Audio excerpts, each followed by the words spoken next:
Greetings, fellow gorehounds, and welcome back to a Blood Splattered vlog. I'm the Horror Guru. And I'm Count Jackula. And today we're going to talk about Pearl, which is the latest Ti West film and a prequel to his last film, X, which came out earlier this year.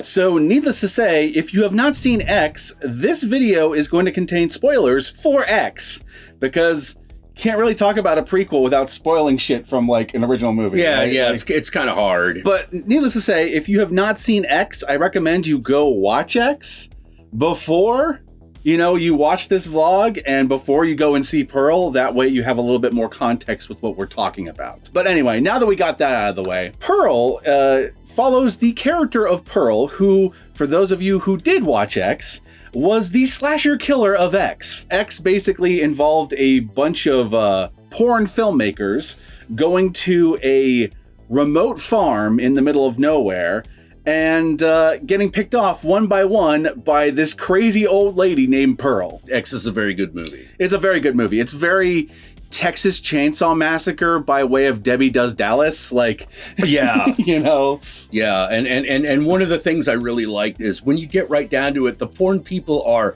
a little sleazy, but they're not evil. Yeah, they're sleazy, they're stuck in the capitalist system that, brings us all down, but they're all just trying to get by. So if the original movie, X, was like Texas Chainsaw Massacre by way of something like Debbie Does Dallas, a little bit of porn in your slasher. Yeah. This movie is very May. The movie May. Yeah, by way of The Wonderful Wizard of Oz. Yes. It's May by way of Wizard of Oz. This movie is...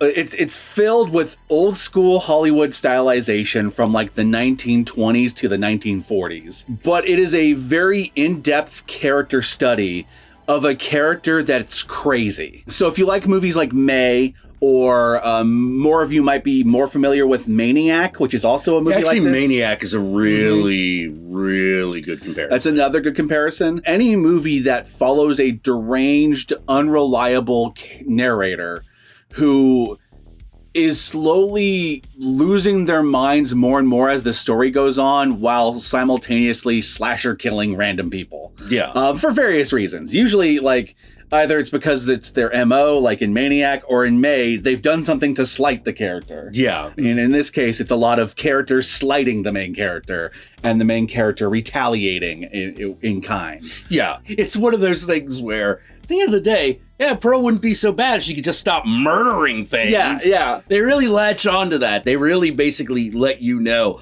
oh no, this girl's crazy. Yeah. The funny thing is, between the two of these movies, and from what I understand of the third one they've greenlit, it seems like the real, villain of these stories is the quest for fame itself. The quest for fame itself, yeah. Yeah. The quest for fame itself seems to be at the core of the motivations of all the worst characters in these stories and the best characters in these movies. It also seems to be the downfall of everyone. Yeah, and each one of these movies, because there's a third one that's going to come out. Yep. Max XXXine. Yes. Maxine, which... Again, we're going to be spoiling the movie X, so here comes another spoiler for the movie X. Maxine is the character who survives the movie X. Yeah. And so the sequel, which will take place in 1985, follows Maxine as she goes to Hollywood to try to rise in the ranks of the pornography business. Yeah, and really obviously there are two reasons these movies exist. One is...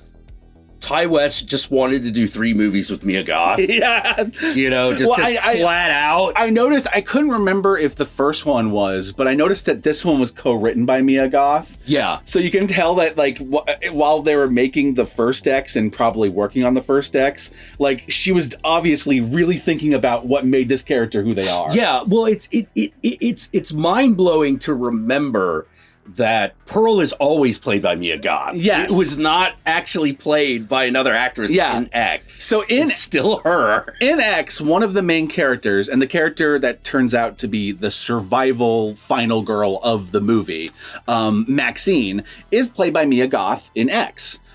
But at the same time, Pearl in X is also played by Mia Goth, but in old lady makeup. Yeah. And part of the whole thing in X is that Pearl sees herself in Mia Goth's character, and by the end of it, Mia Goth kind of rejects Pearl. Yeah, because she's a crazy bitch. Exactly. We'll see whether Maxine is able to escape that fate or not. I mean, since there's going to be a third movie in this trilogy, and so far both of them have been some type of slasher, we'll see. Yeah, we'll see. Like, it's going to go one way or the other. One way or another. And it's really obvious. It's like, I want to do 3 movies with this actress. Mm-hmm. She's going to be the lead in all of them. Yep. And I want to do each movie in a different style of filmmaking. A different style. Like, this one very much harkens back to old Hollywood. Like, we keep talking about Wizard of Oz. Yeah. There's like directly like shots that are evoking Wizard of Oz. There are direct allusions to Wizard of Oz in this. And the way the text is stylized and the very vibrant Technicolor way that they color graded the film. Yeah. This is not generally lit or colored like a horror movie. No. It's supposed to be lit and colored like the Wizard of Oz. Yeah. Like, imagine you're watching a movie that's as colorful as Wizard of Oz, but it's about a character slowly killing everyone around them. Because they themselves are dying inside because they cannot stand living on a farm their whole life, and they want to achieve fame and fortune, at least achieve something beyond their current existence. Yeah, beyond this fucking farm. Which is represented by fame and fortune in the movies that they watch. And eventually, she discovers that there's porn films too, and that also, piques her fancy. Because she's a horny, horny gal in this movie. Yes. Yeah, she's a horny gal, and she is disturbingly so. Yeah. I don't know how to say it other than this. This is the girl incel. Especially like those moments where the horniness starts coming out in front of her comatose father. Yes. Well, he's not entirely comatose. He's cognizant, but he can't move. Yeah. He's completely paralyzed. Yeah. Her dad is completely paralyzed in this, and you spend most of the movie trying to figure out if he's even aware. Yeah. But as the movie goes on, it becomes clear that he is kind of aware. The way his eyes actually react to what's happening around him. Yeah. Guy who played the dad. I'm like, oh my god, great thumbs actor, up, man. Great actor. But let's just say there's weird incestuous moments with her and her dad that are really uncomfortable. Oh yeah. There's some of the most disturbing scenes in the movie, to be honest. And this movie has a lot of blood and violence. So there's, like we said, direct allusions to Wizard of Oz. There's a point in which she comes across a scarecrow, which is a weird turning point in her journey. Yeah. I'm not going to spoil in this section what happens with that scarecrow, but we'll talk about that in the spoiler section, because that scene was fucking glorious. Amazing scene. It's amazing. This movie also continues, like we were saying, the themes of porn and horror combined into this interesting melting pot. I don't know what else to call it. It's all gelled together, because not only is the character super horny all the time, she gets exposed to the earliest porn, silent film porn. Her goal is less to be a porn star like the character in X. Her goal is to be a cabaret star. This movie's set in 1918 in the middle of a pandemic. The Spanish flu. Yeah. So the character is constantly going into town wearing masks, and her mom is extremely overbearing about her adhering to pandemic procedures. She's super germphobic. But because it's 1918, they're really bad at it. They don't they're bad. People are bad at it today.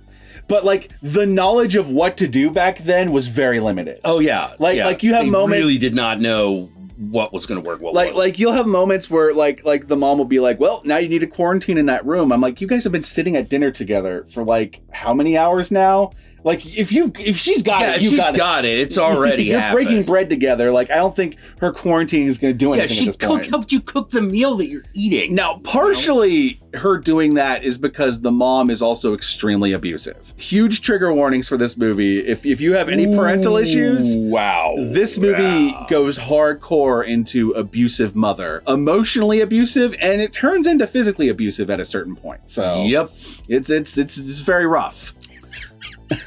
But as you can tell from Jack's laughter, there's also a lot of goofy shit in this movie. Oh, it is. This is 100% intended to be a a ghoulish comedy. Oh, 100%. It's got, like, even more so than X. X had a lot of funny moments, don't get me wrong. Yeah, but this one's actually like a comedy. But there's, like, this tongue-in-cheek nature to it the entire time, and, like, it's, like, tongue-in-cheek, but also, like, tragic. Like, the tragedy is part of the humor. The tragedy is part of the humor, yes. Yeah, exactly. You know? As exemplified by the final shot of the movie, which we'll talk about in the spoiler section. God. The final shot of that movie is genius. We won't spoil it here. We'll spoil it in the spoiler section, but the final shot of this movie is one of the most hilarious and simple and tragic shots I've seen in a movie this year. Yeah. Look, if you don't come out of this going, oh, poor girl, too bad she's fucking nuts. Oh, yeah. You know, you're gonna have both those reactions. This movie gets you to completely empathize with her the way a movie like May and Maniac does, but like May and Maniac, you also kind of leave the movie going, that bitch was crazy. Yeah. Well, like, it's weird because, like, May remains sympathetic to the point where she's not repulsive. True. Where you're sort of like, yes, keep your distance, but you're not like, yeah. Pearl is way more like, get away from that. Just fucking fuck off. Just fucking right. No. The empathy is a mistake here. Just run. There's also like really great moments of tension. Like, there are scenes that go on really long of, like, two people talking, and the longer the scene goes on, the more uncomfortable you get. It's a Mia Goth showcase. Yeah, and Mia Goth is just, like, she is acting her ass off. She was great in the two roles in X, and that dual role she played in that, phenomenal. Awesome. But this is the one. This is the one. This is the one where you're like, no, give that bitch an Oscar. Yeah. Like, holy shit. She is amazing in this movie. Yeah. One for the books. 100%. No. And this movie is bloody as all hell. I wouldn't say it's as splattery as X was. Oh, no. Because X was more of a straight up slasher, whereas this is a lot more psychological. It doesn't shy away. It doesn't shy away. Not. There are bodies that she just straight up dismembers into little pieces and you see it happen. Yeah. You know, like, it's just not as orgiastic. It's not as gorgasmy as fucking X. And also, the way it's presented in this film is like, the gore is beautiful. Yeah. You know, it's kind of Hollywood glamorized. Yeah, like exactly. You're watching a body get, like, picked into pieces, but it's, like, got that, like, glossy sheen. Yeah. like blood happens and it kind of feels like the Poppy scene from Wizard of Oz. Shit. Yeah, exactly. It's beautiful gore. And of course, like, this is the kind of thing that Ti West really excels at. Oh. Just the, like, capturing the look and the feeling of a period of film. It's super good at that. Definitely one of his trademarks at this point. Oh, yeah, no, you know? completely. All the way back to House of the Devil, you watch that movie, and he's 100% recreating the feel of those late 70s, early 80s Satanic Panic movies. Yeah. It's kind of funny because the one most people remember him from is The Innkeepers, but at this point, that's actually like the least Ti West movie. The funny thing about Innkeepers is that, like, if there's a pastiche there, it's of the modern Ghost movie that was being made at the time. Yeah. It's completely contemporary. Yeah. You know? That one's super contemporary, but a lot of his other movies, like even his Western, harkens back to old Westerns. Like, yeah. Well, why wouldn't you do that? Exactly. You know, all you have to do is figure out, well, we going spaghetti Western or Hollywood Western. That's your choice. But like, I have that feeling, like if Maxine is anywhere close to the quality of these two movies, these are going to be his masterpieces. It's gonna be a great trilogy. There's a part of me that's actually kind of hoping that like Maxine will be filmed on like shitty VHS in fucking like 4:5 aspect ratio with scan lines and shit. He might try that. Yeah, he might. It's Ti West. He might do that. I was surprised at how far he was willing to go to get that Technicolor look in this movie. So I know, and it's filmed on the same exact location they filmed X. And I know, and it looks like a complete. Yeah, you could tell it's the same fucking set. It's got the same layouts. Yeah, but it looks like a completely different place. Yeah, because of the time period change, you know? Yeah. There's no markers of any period after 1918, so everything looks old as shit. You know? Yeah. No. But it looks old, but brand new old. Yeah. Like old stuff from the past, but yeah, brand when new. it was new. Exactly. Yeah. It's so what we're saying is the look of this movie is flawless. Well done to the production designers of these two movies, and I know they're just gonna have a ball with the next one. Oh, dude. Well, it's the 80s. That one's gotta be just completely bug fuck nuts. I noticed in the credits that apparently the effects in this movie, like the makeup effects and like the blood effects, it was done by Weta. Yeah. Made all the bodies that you watch get dismembered and shit. The impression I got from reading the credits, it sounds like these movies were filmed in New Zealand. Which makes sense. Cheaper to film there. I didn't notice that in the first one, but clearly. It kind of adds to this movie, though, because that New Zealand scenery that we know is so fucking gorgeous from, like, the Lord of the Rings films. Oh, yeah. Like, it looks like Middle America through the eyes of Hollywood. Yeah, exactly. So in this movie, it really benefits from that, you know? Yeah. Anyway, my fellow Gorehounds, Pearl is definitely one of those movies that's going to be one of my favorites of the year. It might have topped X. I'll have to go back and rewatch X and see how I feel. This year, 2022 is going to be a really hard top 10. We have a vlog to record on the movie Barbarian we watched last week. We were going to record it right after this one, and that one was also amazing. That was also fantastic. Yeah. I'm like, look, I know the crest of the wave has got to break sometime soon, but I am enjoying it while it lasts. It's not even fucking October. I know it's not even October. Halloween Ends hasn't even come out. Damn. Yeah. So much good shit this year. So much good shit. So Pearl is currently available only in theaters. If you want to go watch it, you're going to have to go to theaters to see it or wait for it to hit on demand somewhere. And with that said, my fellow Gorehounds, let us move on to the spoilers.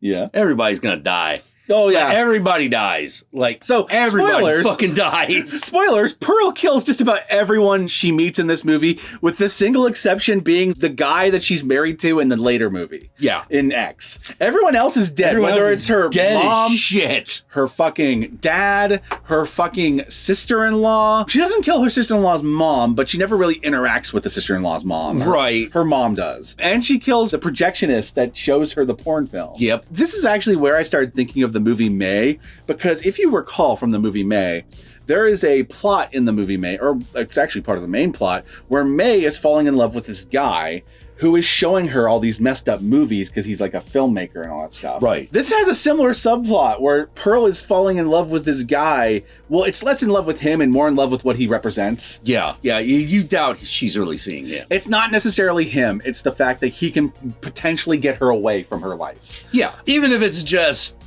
living in this movie theater.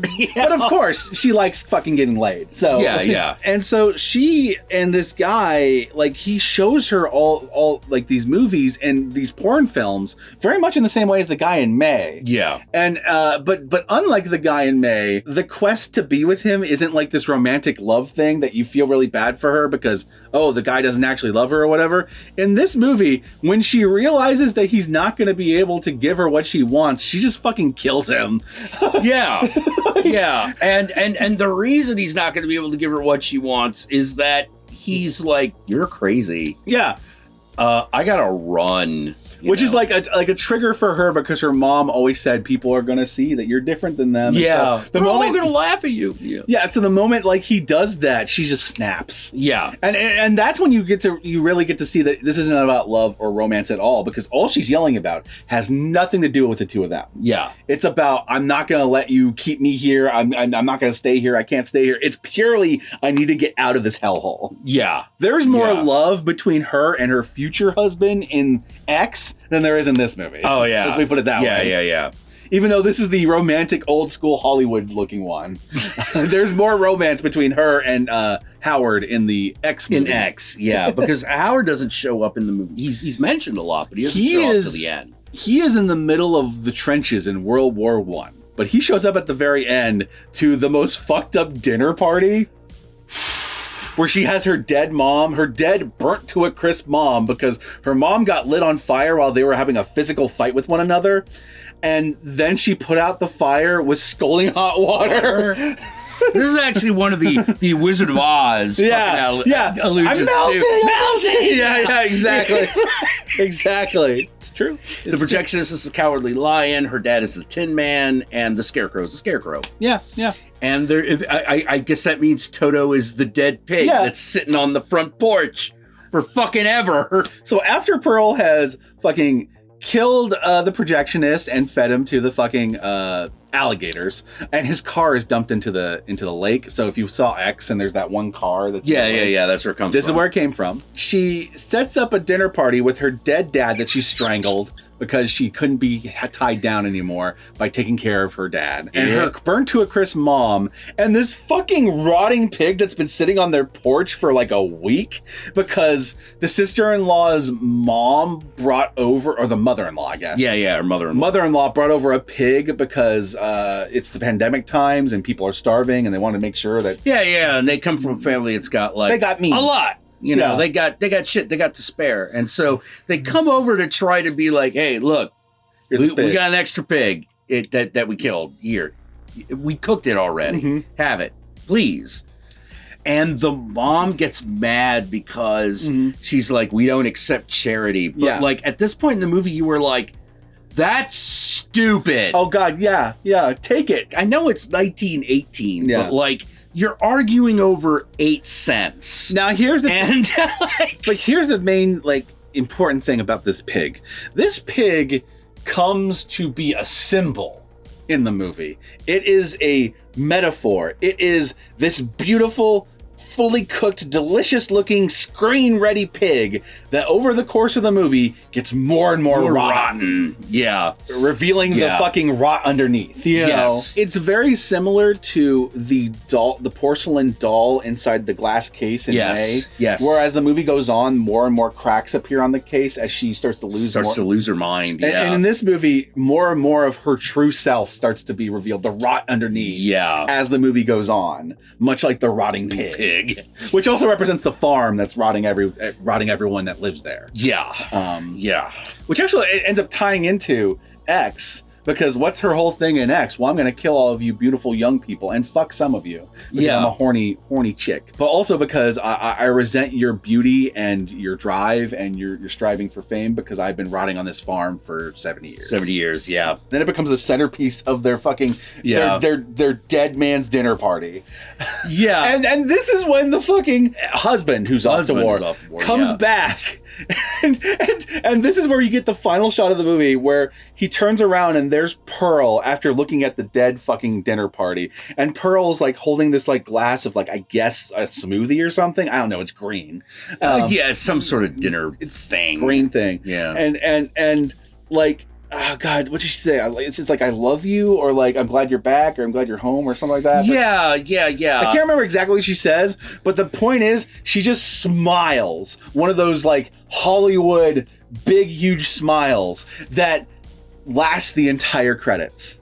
Yeah. And she keeps doing the smile, and it keeps getting faker and faker until by the end of it, she's like, the smile's cracking, and she's like, tearing. Yeah.